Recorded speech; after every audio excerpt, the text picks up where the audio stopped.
Last year has been a really tough one to all the human beings. Pandemic broke into our life all of a sudden and is still affecting our life today in 2021. That was a really hard time for not knowing what will happen next. Fortunately, our country has got the pandemic under control after months of efforts and many sacrifices. However, the situation of COVID-19 pandemic is not optimistic abroad. As of today, over 20 million confirmed cases have been reported worldwide, and the global death toll has topped over 2 million. There are more than 60,000 new cases in the US and more than 20,000 in countries like France and Italy, which are all popular nations for international high school students to choose for further education. Under this circumstance, students like us are suffering a lot. For high school students, they're not able to apply for and actually go to summer schools to experience how the lessons in their dream school will be like ahead of time and make better decisions when they write application in the next few years. As for freshmen in the universities, they're facing the most unfortunate situation. They could have been leaving for their schools and studying the colorful and expectant college life, whereas now they have to take online courses. They sleep during the daytime in order to get up and take classes at night since there are time differences. Dark circles under their eyes show how they're suffering from the irregular timetable. Well, these above actually give us an idea of how anxious and how overwhelming we will be if it is hard for us to get access to education. Yes, many of us grew up not having to worry about no school to go to or no books to read. We have various of opportunities in front of us to choose. But how about those kids in the mountain areas or those who can't afford to go to school? The helpless pandemic period for us is like daily routine for them. Or maybe the pandemic made it worse. No internet access, no electronic devices, no online classes, staying at home hoping tomorrow will be better, but only endless waiting. We, as humanities, are facing a crossroad which is widened by pandemic ahead of us. Some people from those poor villages who were already not able to get enough education feel even harder and more hopeless to change their own destiny through education, while others take advantages of high technology to have online courses and even opportunities to get more resources.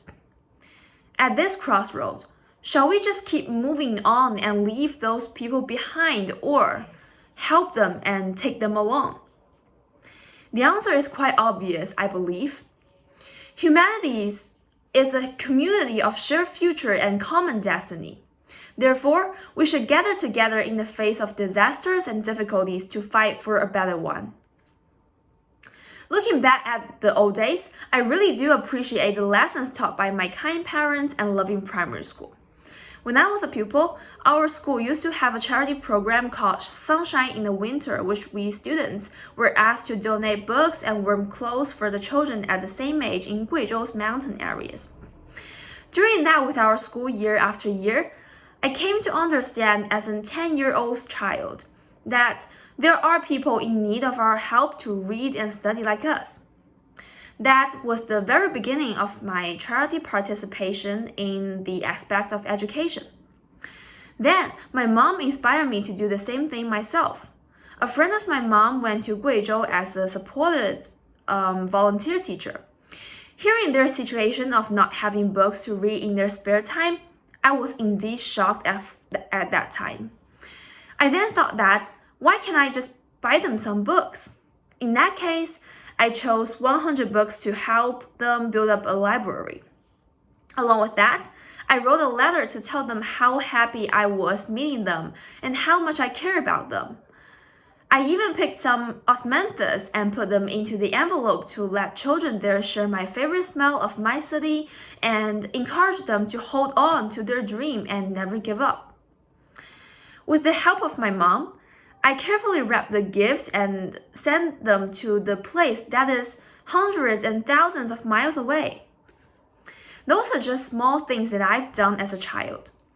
Although the contribution may be too little to make a change, the thing that actually matters is the heart and the idea to help. Nowadays, in front of the pandemic, which is a huge crossroad, it is more significant for humanity to make the right choice, to realize, to help, and to contribute. I hope schools can organize more activities like what my primary school did to initiatively include students in charity programs. And parents can spend more time on giving children an idea that they're responsible for helping others and cultivate them to be a person that is grateful and cares about others. Last but not least, for every one of you that is now listening to this speech, I hope you can realize how lucky you are as well as how responsible and important you are in helping those kids lacking education opportunities and in pulling people together to the correct way in front of the huge crossroad to get a better future. Recent days have been a really tough one for humanities, but working together, we're sure to go through it successfully. This is Amy from Hangzhou Foreign Language School Cal Center. Thanks for your listening.